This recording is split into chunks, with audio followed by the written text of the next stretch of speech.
So Leah has bailed, or at least she's listening to the drummers, and I'm on my way through Flights of Passage through standby, which will probably be about 65 minutes right now. For me, this is worth it. One of the funny things about this ride, I don't usually stay in a ride more than 20 minutes. I line up for 20 minutes, that's it. That's kind of my maximum.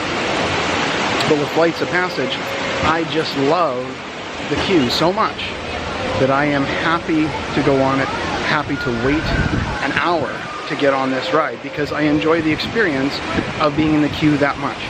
And this is the only ride, the only attraction, the only thing in Walt Disney World that I will wait that long for.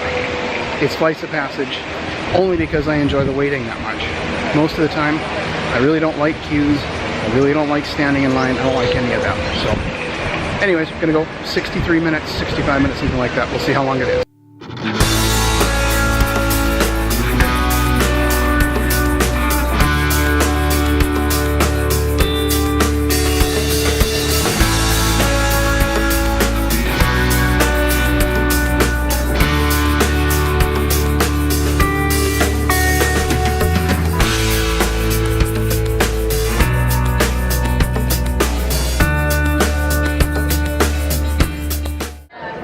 It's been about 17 minutes and I'm into what I call the claustrophobic room, which is the room that if you stop here you have almost no airflow at all.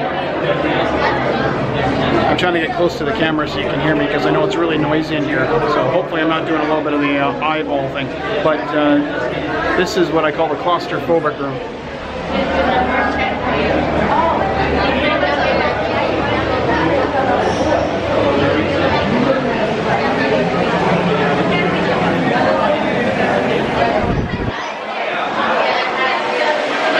Installed a fan in here now, which is really good because before either the fan wasn't working or it wasn't here. I can't remember when they first opened this, and it was really muggy in here, and the air was just still, and it was really tough to follow. It was very oppressive, very claustrophobic. So anyways, not too bad. 17-18 minutes in, we're doing well. We're coming up to the first transition spot. This is supposed to be where humans first dug into the mountain coming through the caves, and this is approximately 1/3 of the queue done by this point. So if we're at about 20 minutes in now, we should be to pre-show by about 60 minutes, which is a few minutes shorter than predicted. But even so, right around that 60-minute range. And here we go into the first bit of human construction now. You can see the score marks on the wall.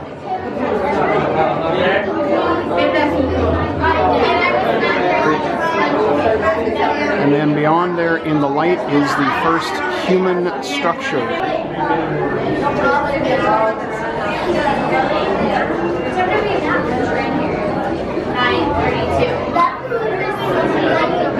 You can tell this looks really abandoned.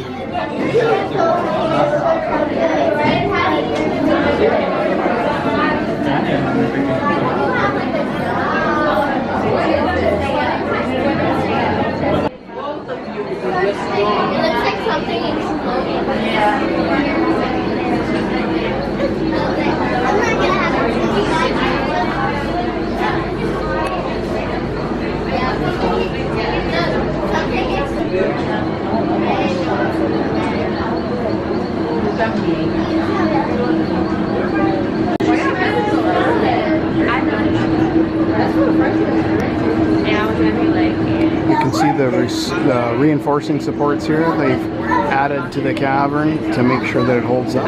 Love the detail in here. Very cool.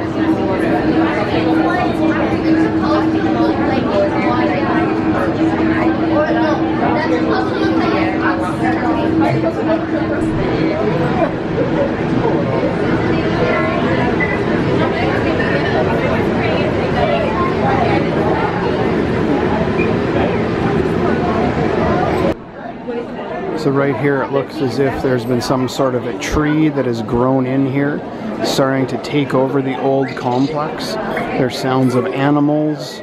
You can see that they're starting to take over the man incursion. Again, great storytelling in here. Absolutely the best queue I've ever seen. Love the story. This shoring machine here, it's called Grace Tech. I can't quite see that. Maybe, yeah, Grace or anyways. This is a classic example of James Cameron to me. This is something that he would build, something he would design in his movies.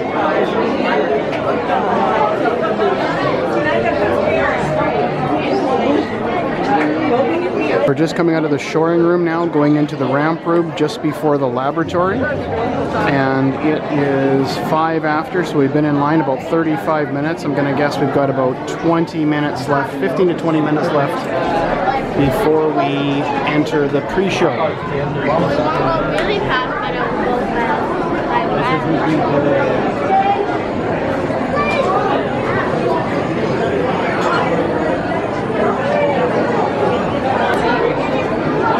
You can see here the jungle is completely taken over in spots, again showing that nature is taking back.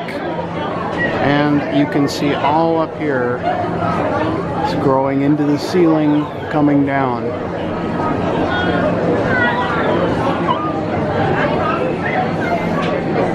You can see some old pipes here that are taking over by the jungle and the plants, mushrooms growing on the side of them, bracket fungi.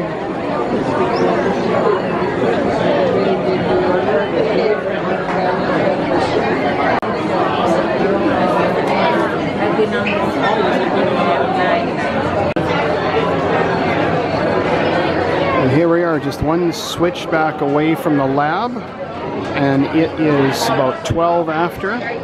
So we've been here for about 42 minutes. And once we get to the lab, we're probably less than 5 minutes, maybe 7 minutes away from pre-show.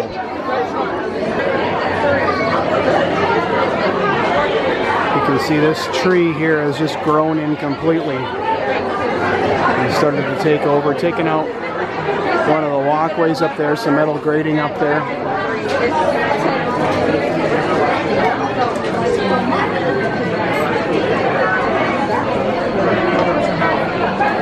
And now from here we can see into the lab through the veins that are open just slightly.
And now we're into the Banshee room. And it is 20 after, so it has now been 50 minutes, 5-0.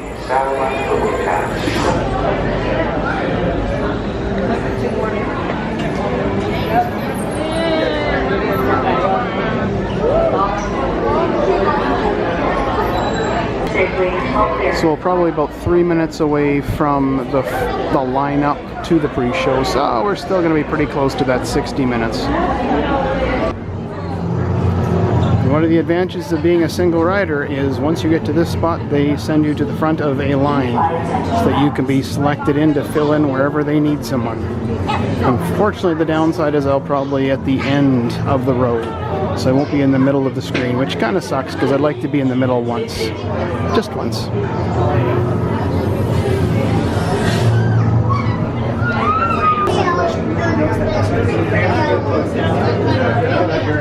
So that's what I miss by being a single rider. Is it a good trade-off for being at the end? I'm not sure. And I don't always have to be at the end, I suppose. Welcome, everyone. I'm Dr. Jackie Ogden from the Pandora Conservation Initiative. You're about to experience a ceremony that's very special to the Na'vi, flying on the back of an ikran, or as we call it, a banshee. To the Na'vi, connecting to an ikran and flying on its back is an incredibly important rite of passage they call Ikni Maya. With permission from the Na'vi and in partnership with Alpha Centauri Expeditions, we can now bring this amazing experience to you. The way you'll be able to fly is by linking to an avatar that's already on the back of an ikran. Let's see how this works. We establish a link using powerful psionic amplification equipment. A human driver is connected to an avatar, which could be physically hundreds of kilometers away. Once the link takes place, you'll be connected to your avatar and sitting on the back of an ikran. It'll feel like you're really there. Moments later, you'll begin your flight. A Na'vi guide will lead you out. You'll experience the breathtaking beauty of Pandora, but you might also face some of its greatest challenges. Some of this flight might be intense, but trust your guide and be brave. As the Na'vi say during this important rite of passage, Sivak Ho, rise to the challenge. Good luck. All right, you ready? Let's get you into the link chamber. Alright, so our journey to Pandora is finished and Flights of Passage is over. It was about 60 minutes, give or take, so a few minutes shy of what we were expecting, but pretty accurate. Again, I think it's well worth the time. I just absolutely love the queue. I hope you enjoyed this video. If you did, please give it a like. If you didn't, as Joss Whedon said, then this is a time for quiet reflection. But otherwise, you can also subscribe to this channel if you want to see the next videos I put out. And other than that, until next time, have no regrets, my friends. And why am I here if I'm not going to thrive? The memory I want to leave is I was alive.